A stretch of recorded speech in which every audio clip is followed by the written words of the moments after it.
21 مترا لا أكثر، تفصل بين الكعبة وبئر زمزم.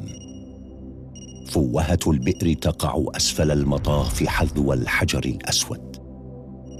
لها نبعان يضخان صفو مائه، أحدهما يأتي من اتجاه الكعبة المشرفة، والآخر من اتجاه جبل أبي قبيس والصفا. هذه البئر الشريفة نظيفة دوما، لا تنمو فيها الطحالب، ولا تلجها الهوام أو الفطريات أو ملوثات الماء المعتادة. زمزم لا تكف عن ضخ المياه العذبة بأمر ربها بمعدل يصل في حده الأدنى إلى 11 لترا في الثانية، وفي أقصى معدلاته يصل إلى 18 لترا ونصف اللتر في الثانية. المعجز أن هذه البئر الهائل ماؤها تستقر في محيط الكعبة المشرفة بعمق 31 مترا فقط. رحلة الماء المبارك تبدأ وقت يضخ الماء من البئر مباشرة بواسطة مضختين هائلتين تعملان بالتناوب على مدار 24 ساعة يومياً. ترسل من فورها إلى مشروع الملك عبد الله بن عبد العزيز لسقيا زمزم في منطقة كدي عبر دفع آلي من أنابيب مخصوصة، بغية المحافظة على خصائص ماء زمزم الرقراق. الماء يشق طريقه إلى أفئدة مريديه.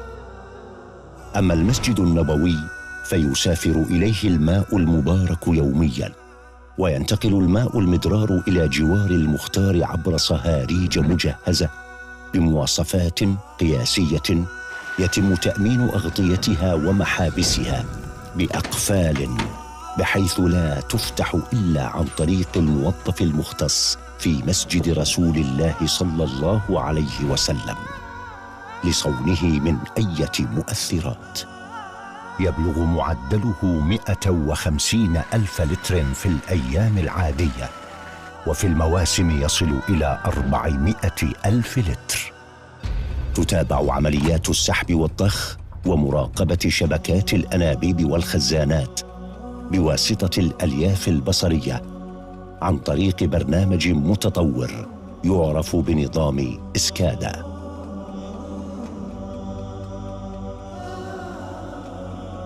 ويقدم الماء المبارك في حافظات معقمة ومبردة يبلغ عددها 40 ألف حافظة في الحرمين الشريفين، وموزعة بعناية فائقة في أوردة الحرمين وأروقته.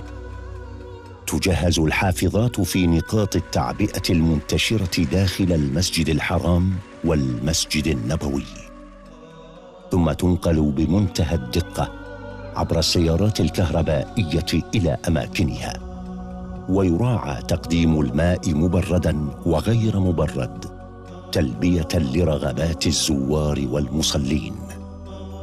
كما أن الحافظات مزودة بأكواب بلاستيكية للشرب يصل عدد المستهلك منها أكثر من 2,000,000 كوب يومياً، وتستعمل لمرة واحدة حرصاً على الصحة العامة للزوار والحجاج.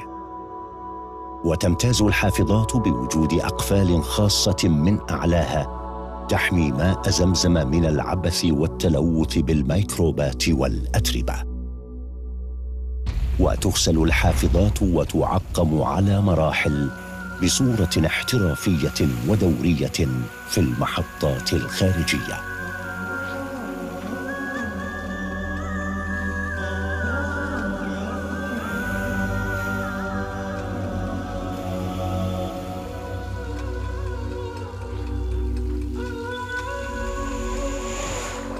وتنتشر في باحات وزوايا الحرمين مشربيات ونوافير ثابتة للشرب تغطي جميع الأدوار والساحات بالمسجد الحرام والمسجد النبوي. كما توضع في المواسم خزانات لشرب المياه المبردة. وقد خصص موقع سبيل زمزم الكائن بالجهة الشرقية من ساحة المسجد الحرام لتعبئة الجوالين تخفيفاً على المصلين والزوار. واستحدثت حاويات وقرب ماء زمزم المتجولة لخدمة المناطق المزدحمة كصحن المطاف، كما تقدم رئاسة الحرمين تسهيلاً على المشتاقين للماء المبارك عبوات منقاة صغيرة توزع في المسجد الحرام عند المطاف وفي الصف الأول وفي مصلى الجنائز. ويقدر الاستهلاك اليومي لماء زمزم في المسجد الحرام ب700,000 لتر، وفي المواسم ب2,000,000 لتر يومياً. وحرصاً على سلامة ماء زمزم وخلوه من الملوثات والمكدرات البكتيرية، تؤخذ عينات عشوائية من الحافظات والمشربيات والخزانات على مدار الساعة للتأكد من سلامته في المختبر المخصص لهذا الشأن. ويصل عدد العينات إلى 100 عينة يومياً. يا لتلك الرحلة المشرفة الجليلة، ولكن يبقى سؤال مهم: أي مصنع هذا الذي يقوم على مشروع سقيا زمزم العظيم؟